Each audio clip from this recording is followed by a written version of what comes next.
Welcome and thank you for joining us for the second episode of School of Thought, where we highlight the greatest and latest about Round Rock ISD.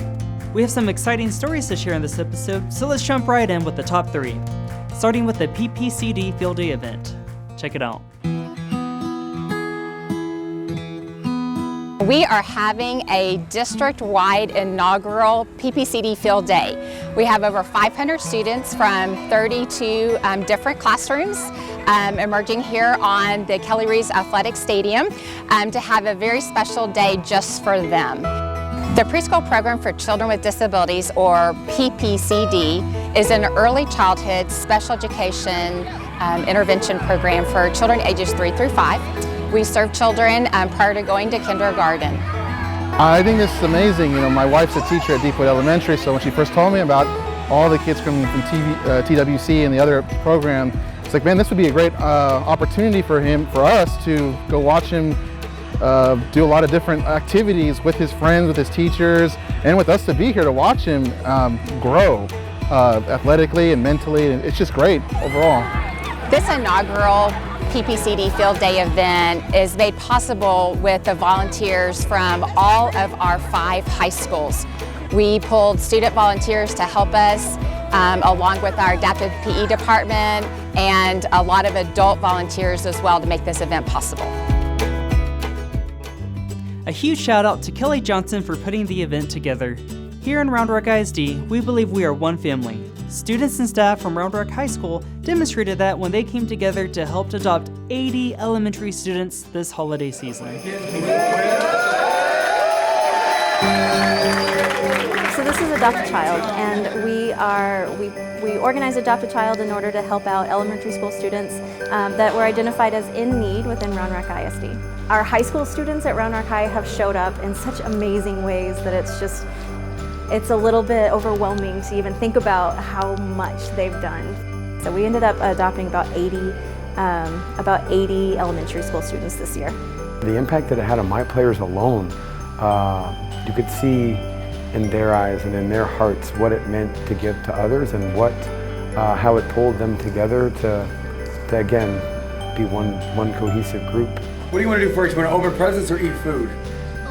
Okay. All right. They raised quite a bit of money and went out and bought the gifts on their own. They decorated the locker room. They did it all.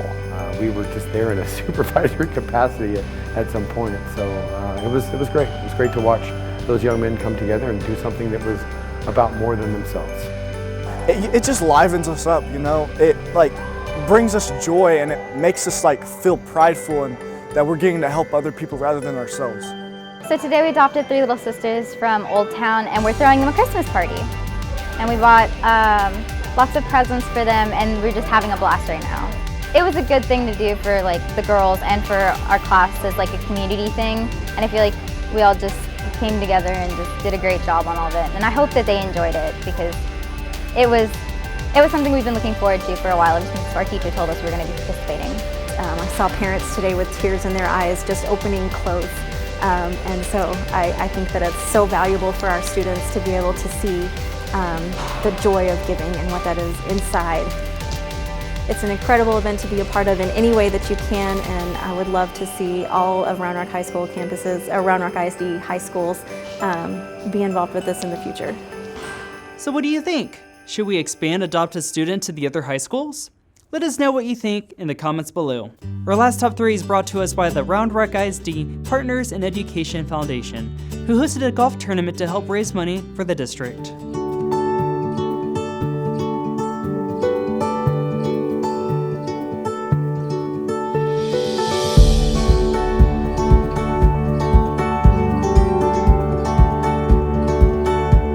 So for those of you not familiar with the foundation, we've been around for 32 years, and one of the best events we have is our annual Golf Classic. This year, after 17 years, we were able to raise $110,000. And with that funding, we were able to support programs like school supplies, Teacher of the Year, teacher grants, and special projects. We are so blessed because through community leaders and business partners, we're able to raise this money and be able to give it back to the district. So with your support and your talents and your treasure, we're able to come together as a community, as one family, for the district and support excellence in education. there's pride in Round Rock, and we call it the destination district, just or not because of the adults, but because of the kids we serve. And for more information about the foundation or how you can get involved, please visit our website. If you want to volunteer your time, talent, and treasure, we're welcome you to come and join us as we support excellence education and investing back in our students. Thank you. With the holidays right around the corner, it's easy to focus on ourselves rather than helping others. Gracie, however, noticed some people have little to no food to eat, so she took it upon herself to help feed them, which is why she's this episode's Student Spotlight.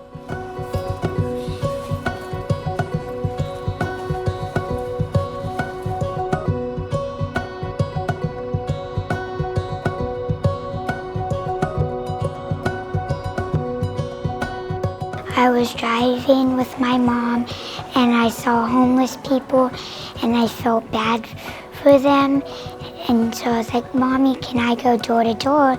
She was like, no, we'll figure out a plan.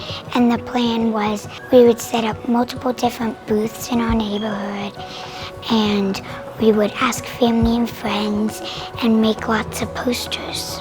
She's an amazing kid. She wanted to do a food drive. I know she's done it for the past 4 years, and even when I had her in first grade, I know she was trying to raise money and cans then. And this year she had a really lofty goal. She's a big goal setter, so I really like that. And she had a 1,100 or 1,000 what she wanted to do, and she ended up going 1,100. So I wrote a letter to our school principal, Miss Farland, and our principal said yes, that I could put a box by the front of the school. School has helped out a lot. I know she had talked about wanting to get the word out more, so we suggested maybe going into the classrooms. And so a bunch of the classrooms here at school set boxes in their classrooms. She brought them, they had the signs on them, she did all the work, and I know my classroom collected about 30, and so I think having just all the classrooms collect cans was a big influence in helping her reach that goal. My goal is for everybody in the world to have enough food to eat. I think she's had a great impact on the kids. I know my students seeing another student her age making a difference in the world has been such a big eye-opener. I know at the beginning of the year I've heard kids say, I'm just a kid, what can I do? And so I really like that she saw a problem, she saw a need, and she didn't let her age or her size or her resources, impact her in any way, and she set a goal and she did it. And so I think that's a really good thing to show kids, hey, you see something in the world, go do something about it. It doesn't matter what your age is, anybody can do it. Congratulations to Gracie and everyone at Sommer Elementary in helping to raise over 1,000 pounds of food. You're truly an inspiration to us all. Last but certainly not least, it's time for Rock Talk, where we break down a Round Rock ISD word. Take it away, Superintendent Dr. Flores. Thanks, Randy Robinson. Before we talk about area superintendents, let's talk about learning communities. Learning communities unite the neighborhoods of Round Rock ISD and give parents, students, and campus staff the opportunity to build closer relationships. Learning communities are designed to be, as best as possible, represent a child's potential journey from elementary to secondary education. Each learning community has their own champion. We call them area superintendents. The goal of the area superintendent is to establish relationships and to create an open line of communication between campuses, communities, and administration while providing support as needed. In Round Rock ISD, we are one family, and family takes care of each other. Learning communities allow us to further personalize support to campuses and build stronger connections. And as we continue to grow with a district of over 49,000 students, remember, we will always be small enough to personalize our learning in our learning communities. Well, that's all the time we have for this episode of School of Thought.